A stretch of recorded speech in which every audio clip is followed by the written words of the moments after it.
Well, good morning, TikTok. So I've been a believer in Christ for 27 years, and one thing I love about the Bible is every time you open it up, you find something new. No matter how many times you've read over a passage, something new pops out. Yeah, that happened to me today. In the most boring book of the Bible, the book of Numbers. Numbers chapter 6, the Nazirite vow. Now, my Bible's not in front of me, and I wrote like copious notes on it. It just blew my mind. So, Nazirite vow says that if a man or a woman wants to separate themselves to the Lord, well, the definition of holiness is to be separate.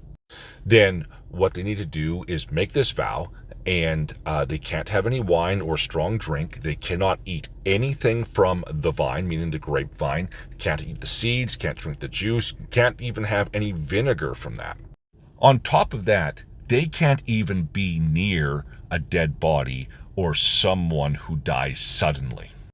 And then at the end of their vow, the person that made the vow needs to present a burnt offering, a ewe lamb for a sin offering, a ram for a peace offering, some unleavened bread, and a grain offering. And when that is done, he needs to present himself at the front of the tent of meeting. And then he can drink the wine again. Okay, so why is that important? At the Last Supper, after Jesus has the Lord's Supper, he says, I will not drink of this cup again until you are with me in my Father's kingdom. Matthew 26:29. So Jesus actually made a Nazirite vow at the Last Supper. It gets better.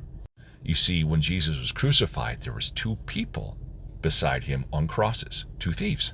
But who died first? Jesus did, so he wasn't near a dead body. So at the rapture, who rises first? The dead in Christ, and they get their glorified bodies. So he's still not around a dead body. Then those of us who are alive on the earth will be caught up with him in the air. And Jesus is the burnt offering. Jesus is the sin offering. Jesus is the peace offering. Jesus is the bread of life. Jesus is the grain offering. And he needs to present himself at the front of the tent of meeting, meaning when the dead in Christ rise and we're caught up with him, he's meeting us at the front door. And then he drinks the wine with us at the marriage supper of the Lamb. And 7 years later, we come back with him to reign. Amen.